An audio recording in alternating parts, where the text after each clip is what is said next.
En los que ya tiene acuerdo. Bueno, vamos a ver qué dice don Carlos Carranza, porque uno pudiera interpretar de ello, bueno, sí, Liberación va a ejercer algún control político, como han tenido algunas escaramuzas, pero con gobierno, pero en los temas grandes estamos alineados, sería la palabra, estamos de acuerdo, ¿verdad? Que es empleo público, huelga, no sé, bueno, los temas de Limón va a estar, pues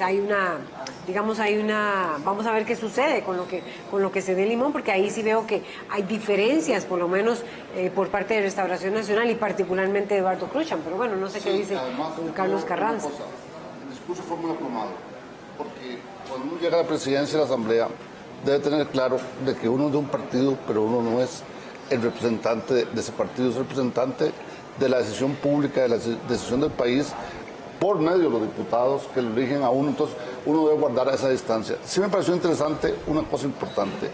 Dijo, las escaramuzas pueden haber, las dijo en otras palabras, pero hago la traducción. El tema de que debe seguir la Asamblea un cierto manejo de las corrientes más importantes es fundamental. Dijo, cuidado, el tema municipal es importante que cada partido elija sus representantes, pero no debe convertirse en el tema de debate en la Asamblea Legislativa. Con eso está fijando una postura. Y los temas que vos señalabas, empleo público, cambio, huelga, y el cambio que viene, que hay que pensar, ahí hay dos elementos que abren. Cuando habla de reformas, está hablando de la Comisión de Eficiencia Administrativa, que no hemos visto tantas cosas, pero va a venir, y la Comisión de Reforma al Estado. Significa que hay temas ya conversados alrededor de esa cuestión. Sin embargo, es una puerta muy importante el poder hablar con diferentes grupos, porque son temas que no son sencillos. Por algo él dijo, no la vía rápida. La vía rápida la tuvo, digámoslo así, en el primer año el paquete fiscal. En el segundo va a costar mucho que haya vía rápida. Puede haber vía rápida en temas de bienestar para la población, en mejoramiento social, en calidad de vida, darle recursos a la parte de Limón, pero no en otros tipos de temas que se requiere un gran esfuerzo para ganar una posición nacional. Vamos de inmediato con David Roversi, que tiene información en vivo con Laura Guido. David, adelante. Laura Guido, diputada del Partido de Acción Ciudadana. Ella es la candidata a la primera secretaría y está acá también hablando con otros colegas y vamos a escuchar cuáles son las reacciones. No hay una preferencia en particular con respecto al lugar de la secretaría, será el espacio que corresponda según la posibilidad de construir esos acuerdos que estamos concentrándonos. Una última pregunta, le consultábamos al Partido Unidad Social Cristiana, a don José María Villalta, que están fuera del acuerdo y califican que el acuerdo de agenda es muy light, así lo calificaba don José María Villalta. ¿Qué opina sobre esa aseveración y si se entró más en detalle de esos puntos que ustedes establecen?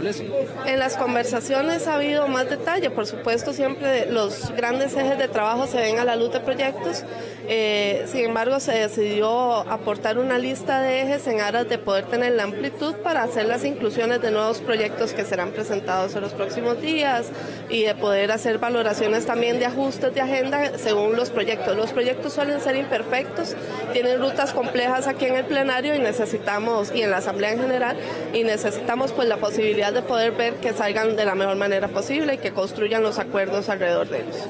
Doña Laura, en este acuerdo queda determinado que usted diría entonces en esa primera secretaría, ¿es así se finiquitó para darle la presidencia a don Carlos Ricardo? Nuestro acuerdo no se centró en los puestos, se centró en la agenda y ese anuncio que se hizo hoy en la mañana de cómo construir una ruta para Costa Rica desde la Asamblea Legislativa. Parte de la realidad de la Asamblea es que los puestos hay que generarlos y se ha dado un acuerdo de presentar mi postulación para la primera secretaría. Sin embargo, el centro de estos debates han sido siempre la agenda. Doña Laura, ¿en qué giran estos acuerdos? ¿Cuál es el entorno en que giran? Y además, hay diputados del Partido de Liberación Nacional que todavía son los que rechazan el nombre de Laura Guido en este tema. Creo que son unos 4 o 5 más o menos. ¿Ha hablado usted con ellos? ¿Ha tenido la posibilidad? ¿Y cómo buscar ese norte para que finalmente se le dé a usted esa primera secretaría? Yo creo que aquí hay que concentrarse en esos acuerdos. Esos acuerdos buscan que las agendas permitan una revisión de la estructura del Estado, como hay proyectos aquí en Corriente en diversos temas, ¿verdad? El tema de empleo público, el tema de huelgas, está también fijado el tema de cómo reactivar la economía, cómo proteger y acompañar al consumidor en sus derechos, tener una agenda también que nos permita una mayor justicia tributaria y fiscal, un ordenamiento, insistir en el ordenamiento de las finanzas públicas, también una materia en materia de temas ambientales, la posibilidad de discutir sobre las regulaciones de materia plástico, por ejemplo. Ha sido una construcción amplia y busca tener un norte establecido para cuáles sean los proyectos que se discutan aquí en la Asamblea Legislativa.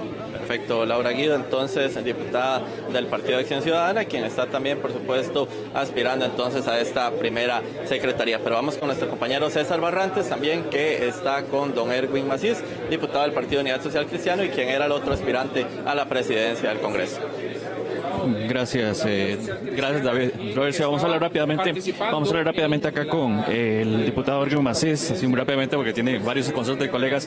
Bien, se da ya la elección del directorio, se da el resultado ya establecido. ¿Qué darse a partir de ahora por parte suya y de la fracción y la gente pues que lo apoyó en esta candidatura? Bueno, nosotros nos verán muy fuertes, construyendo equilibrios, dando contrapesos, generando desde la oposición también la fuerza que el Parlamento requiere de forma natural para caminar.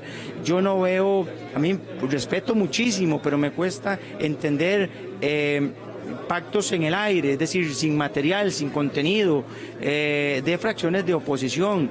Ese no fue el mandato de los costarricenses, desde luego que lo respeto, pero nosotros vamos en la línea de la agenda que hemos presentado, 5 ejes importantes a desarrollar.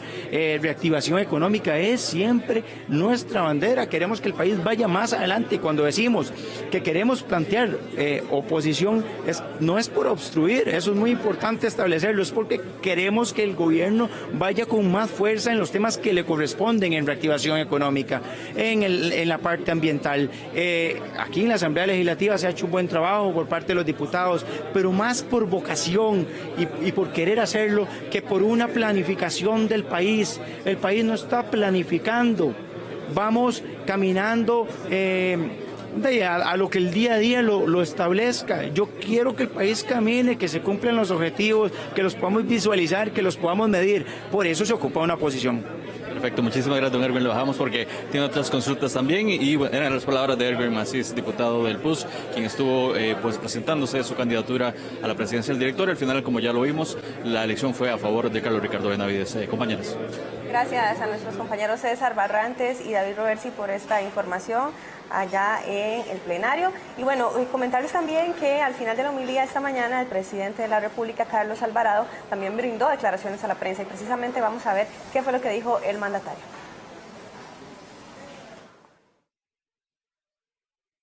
Y eso es mucho de lo que estaremos planteando en el mensaje del día de mañana, pero no solo como un mensaje de lo hecho, sino principalmente de lo que tenemos que hacer. Y la invitación a todos los costarricenses es, pues, quisiera compartirles ese mensaje, porque sí marca cuáles son nuestros retos y cuáles son las acciones que proponemos como gobierno y son retos importantes, pero me ilusiona también porque tenemos muchísima posibilidad. Entonces invito a los costarricenses pues a ver el mensaje o a leerlo o ver sus impresiones también, críticas también por los medios de comunicación. La Iglesia pide diálogo para proyectos cruciales. ¿Perdón? La Iglesia pide diálogo para proyectos cruciales como empleo público. Así es, y esas palabras caen en oídos que escuchan, y lo escucho. Hay campo para dialogar. Mañana dar muchas respuestas en su mensaje. ¿Qué tipo de respuestas? Pues no, a la problemática que enfrenta, a las problemáticas que tiene el país, y es nuestro deber buscar las soluciones o las rutas en que podamos dar respuesta al país, y ese será el ánimo de un mensaje que, como he dicho, quiero que sea muy franco y muy sincero. ¿Qué tipo de diálogo sería? Mañana lo haré y eso creo que, por eso espero el momento para poder hacerlo de una manera seguida y de una manera clara. Gracias, colegas. Muchas gracias. Vamos a permitir que el señor presidente... Cuidado ahí con los... Ayer la vimos. Muchas gracias. Hay gradas ahí. Ten cuidado acá porque ahora sí ya vienen las gradas, muchachos. Ayer conversamos con ustedes del tema y tienen el video. Gracias. Cuidado todos. por favor, a hacerlo y llevarlo adelante. ¿Cómo funciona ese consejo? Perdón. Don integrarían? Hernán Solano podrá dar más detalles, pero eso hablaremos también el día de mañana. Gracias, colega. Nos vemos mañana a las 3 de la tarde en el Congreso. Muchas gracias. Vamos, Máximo, ábreme la puerta.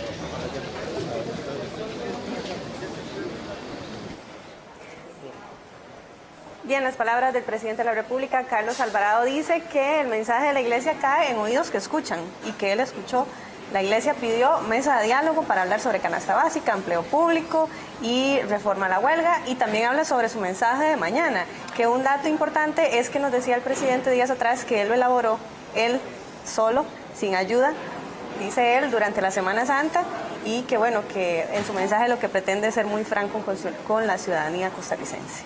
En Argentina la veo con ganas de aportar. A mí también me llamó la atención, Melanie, que él dijera, bueno, se le habló de la demanda de parte de la Iglesia, de parte del arzobispo, de que se establezca esa mesa de diálogo para canasta básica, empleo público y la reforma a la huelga, y dijo, bueno, aquí se escuchan, hay oídos que escuchan. ¿Qué se puede esperar de ello?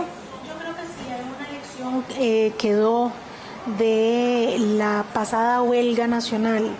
Es que uno de los reclamos constantes era que no había una contraparte que escuchara. Yo creo que a pesar de lo duro, de lo complicado, de lo difícil que fue la tramitación de las reformas fiscales, no puede seguir produciéndose aprobación o por lo menos discusión de temas si no se escuchan a las partes. Me parece bien, y por eso decía yo cuando hablaba de la homilía de Monseñor que celebraba el hecho de que las partes hagan esos llamados al diálogo, pero sobre todo también de que estén dispuestas a escuchar. Bueno, más que escuchar, doña Argentina, don Claudio, don Carlos, es negociar. Es decir, si eso significará que se va a negociar. Claro, pero es que en la Asamblea Legislativa hay actores que pueden venir a ser escuchados, simplemente no entran en procesos de negociación porque hay otros espacios. O sea, la Asamblea Legislativa, la negociación sí se da entre las fracciones legislativas, que son a quienes les corresponde, pero cuando existe una voluntad de escuchar, y vean que esa es como la tónica de los discursos del día de hoy. No solamente Monseñor en Catedral, el presidente de la República a la salida de la misa, sino también Carlos Ricardo Benavides como presidente del directorio legislativo, que dice debe haber espacios para la escucha, debe haber espacios para el diálogo y la negociación. Esa pareciera la tónica. Y luego también que es importante en este develar votos que se han ido sumando a esos 40, ya tenemos la información de que Floria Segreda del Independiente Nueva República se declara ella misma independiente y hoy abandona Nueva República, y por eso es que el voto se lo da a Carlos Ricardo Benavides sin ningún problema. Con voto nulo. Igual se lo da, ¿verdad? Exacto. En esa referencia o en esa reflexión que hace el obispo, y siguiendo lo que comentaba ahora Argentina, pero no es ahora, es siempre que los políticos hablan de diálogo.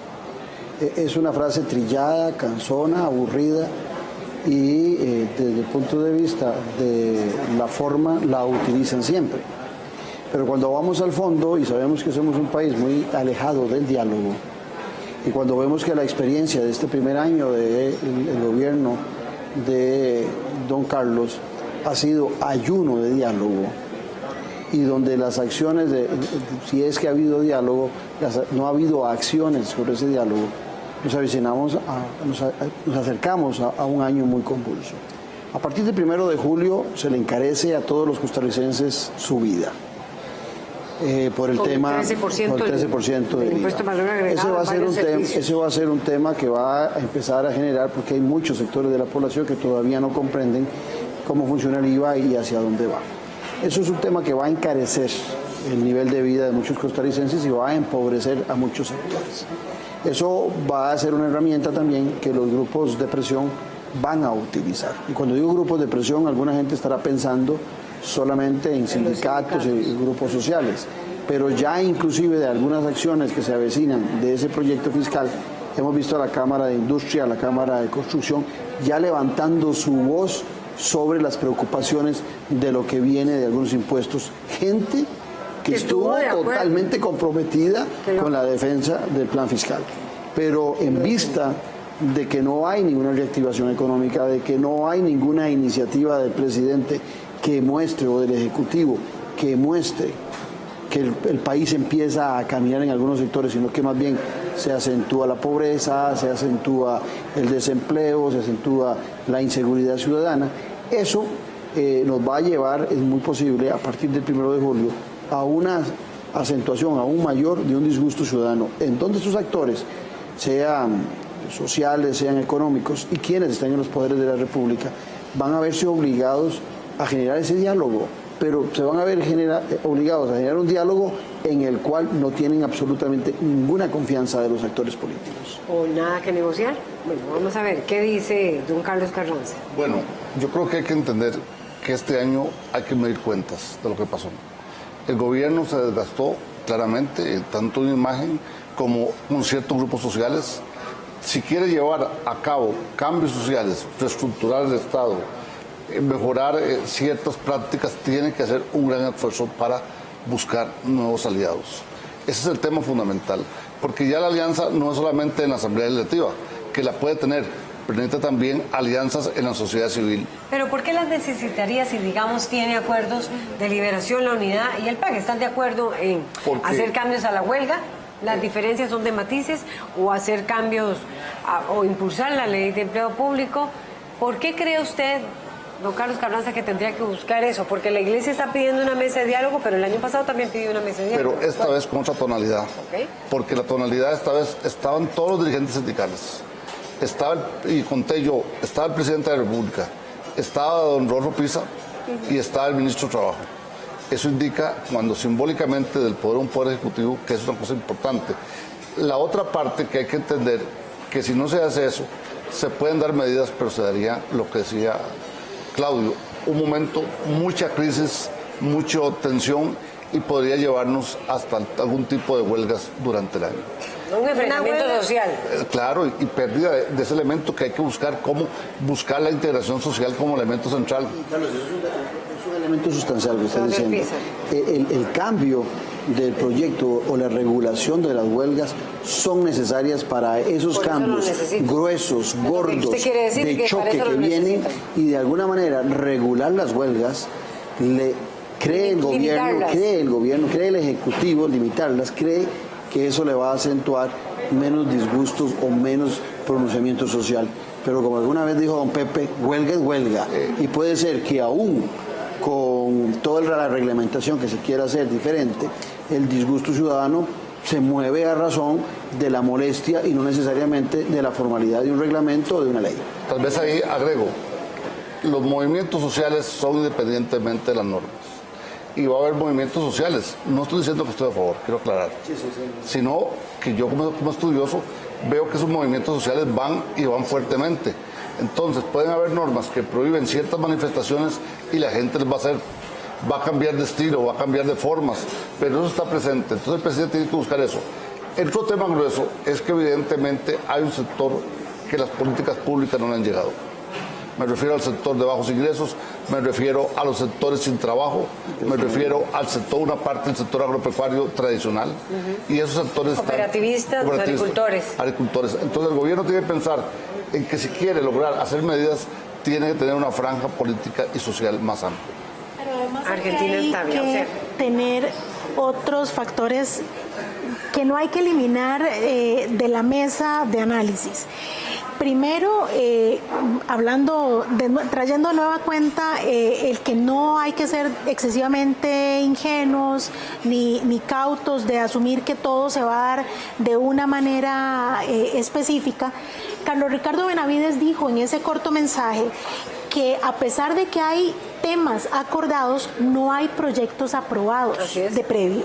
Eso significa entonces que también tiene que haber un margen para restablecer o recomponer alianzas en función de la aprobación de ciertos temas que necesariamente van a recibir la presión de afuera, de esos sectores a los que hay que escuchar. O sea, es muy Pero claro. volvemos a lo mismo, doña Argentina Artavia. Vamos a ver, don Claudio y don Carlos, Melanie, vamos a ver, cuando se discutió la reforma tributaria se decía lo mismo, que se hiciera una mesa de diálogo afuera, Sí, claro, pero ahí nunca es diferente. conectó con la asamblea. No conectó nunca. Ahí es diferente. ¿Qué es lo que haría Laura? la diferencia, doña Argentina Artavia, que este año se ve, no es que quieran que conecte, sino se vean obligados a que conecte con la Asamblea Legislativa, porque ya están escuchando los sindicatos ahí en el sector. Claro, pero es que el tema de lo fiscal era una urgencia, tenía que aprobarse sí o sí, le gustara a quien le gustara. O sea, eso... ¿Y el tema de huelga usted cree que no? No, el es tema que de empleo público, no, es que precisamente por eso, como lo han estado poniendo sobre la mesa, es para decir, ok, ya lo que había que aprobar de la manera en la que se aprobó, lamentablemente no hubo ese espacio, a pesar de que sí, todos los llamados al diálogo son muletillas que utilizan los políticos y que se usaron, pero recordemos que también hubo algunos espacios que se dieron para de mesas de discusión que no llegaron a nada. ¿Por qué? Porque donde pasaban las cosas era aquí. Por eso es que yo insisto, la voluntad del diálogo, perdón y termino, la voluntad de diálogo no implica necesariamente que esos diálogos a veces terminen en resultados concretos. En negociación. Exacto. Aquí, si hay una lección que tienen que aprender los sectores sociales, es que las discusiones y las presiones se hacen en la Asamblea Legislativa, que es donde se toman los acuerdos, porque si empiezan a estar pretendiendo realizar mesas de diálogo, eso está muy bien, en el tema más formal de poder conocer cuál es el alcance de lo que se pretende aprobar, pero si se quiere hacer incidencia real, incidencia política, en donde se toman las decisiones, tienen que venir a la Asamblea Legislativa, y eso fue lo que les faltó también a todos esos actores sociales, que la presión fue, pero no la contundente aquí, sino que se fue mucho a Casa Presidencial, se fue mucho al Ministerio de Hacienda, lugares donde ya poco o nada se podía hacer porque ya el proceso, ¿verdad? La fase estaba ya en otro nivel. Entonces hay que saber entender también como ciudadanía dónde procesalmente se dan las cosas y las etapas en donde es posible incidir, en donde es posible presionar. Ahora se dice que hay una voluntad de diálogo. Bueno, evidentemente las formas son importantes de mantener, sobre todo un día como hoy. Pero ¿cómo se va a traducir eso en una verdadera capacidad para el diálogo y la negociación? Viene a partir de la próxima semana, digamos, cuando empiecen a sentarse y a establecerse aquí también las condiciones para el diálogo político que tiene que darse. Lo que dice Argentina, el paquete fiscal no tenía que aprobarse porque tenía que aprobarse.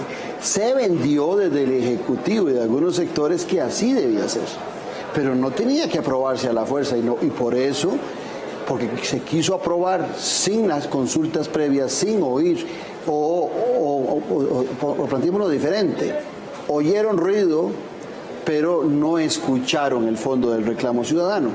Y por supuesto que hubo muchos sectores que sí promovieron que eso era urgente sí o sí. Igual puede pasar en diferentes sectores que digan que sí o sí las huelgas, que sí o sí el empleo público.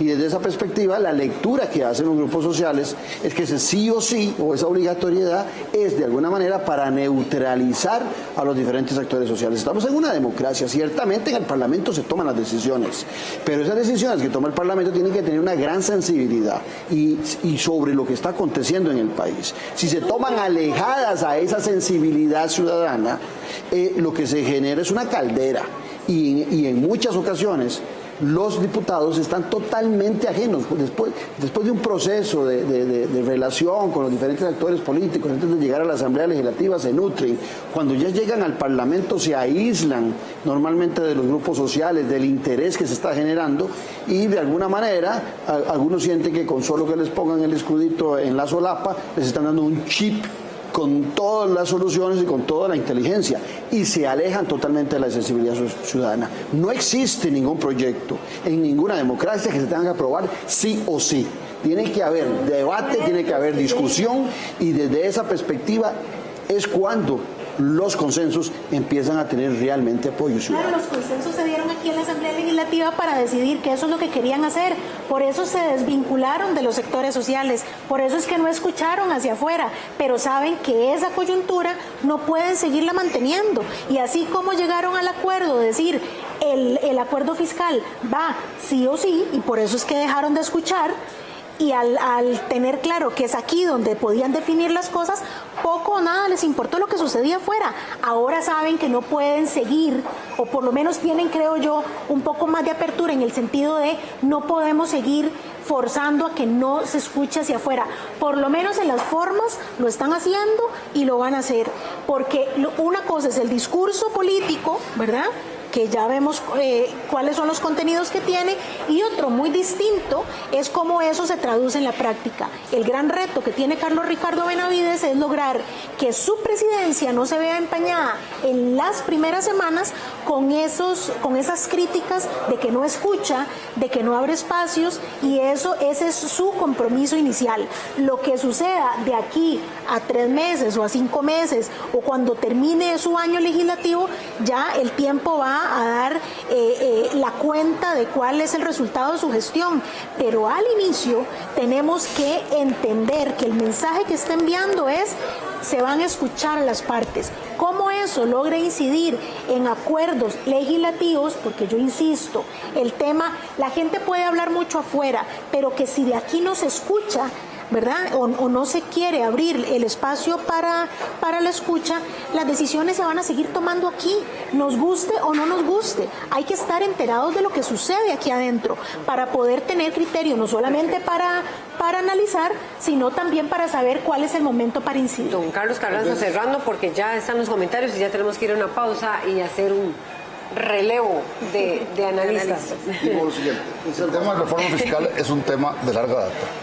No es reciente, pero es un tema en el cual había que tomar decisiones. 200 años. Pero, ojo, yo ahí difiero de vos. He escuchado tus puntos de vista, pero digo que cuando don Abel planteó el tema, que lo planteó muy claro en aquella época, ahí era el momento para echar la reforma fiscal. Después nos pasó de que hubo un ciclo de crecimiento económico fuerte que permitió que solapáramos eso. Y me estoy refiriendo al gobierno de Óscar Arias, que al final, en el 2008, cuando entra la crisis fiscal, plantea el tema de escudo fiscal. Es decir, el tema no es corto. Ahora, el tema es que había plazos vencidos para mí. Lo que ustedes están diciendo es que este segundo año de Carlos Ricardo Benavides va a ser muy distinto a este primero, y que ya no puede seguir esa fórmula, y se le avecinan, lo voy a decir en pocas palabras, se le avecinan otros perdón, turbulencias. Exactamente. Sí. Por lo menos la parte fiscal, tenemos que irnos a una pausa. Aunque no hay gran posibilidades, por lo menos hay oxígeno. Sea como sea la reforma fiscal, le va a dar un... O sea, que empleo público y la huelga no va a ser como fue reforma fiscal. No debería. No debería ser, porque es una escena política ya con más desgaste para el gobierno. El desgaste de un año uno debe leerlo políticamente para entender que las cosas hay que manejarlas en otro nivel, y posiblemente los acuerdos tienen que llegar con un consenso con algunas fracciones parlamentarias en algunos temas. En otros yo creo que no va a haber acuerdo, pero en algunos temas puede ser que sí se llegue a acuerdos básicos en algunas materias importantes.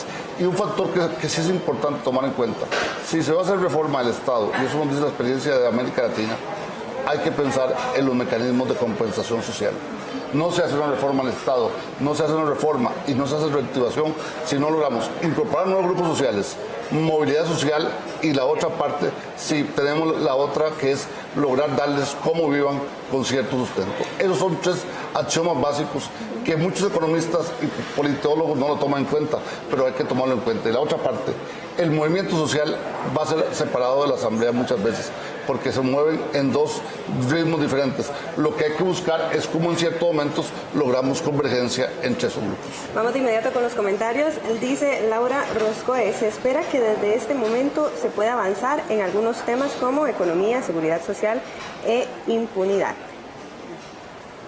Luis Arias nos dice: muy bien por Carlos Ricardo Benavides, esperamos una gestión seria. Y por último tenemos el comentario de Irene Kovac. Dice: Carlos Ricardo Benavides ya tiene una denuncia por beneficiarse con la aprobación del combo fiscal. Él es uno de los beneficiados con la amnistía tributaria. Asamblea que más light pasarán a la historia, nunca serán olvidados por corruptos son parte de los comentarios que se generan a través de nuestras redes sociales. Distintas opiniones. Así es. Bueno, agradecemos a Argentina Artavia, también a don Carlos Carranza y a don Claudio Pizar por ponernos en perspectiva lo que fue el inicio de la sesión solemne, bueno, y la elección del presidente del Congreso. Vamos a ir a una pausa y ya tenemos un relevo también de analistas.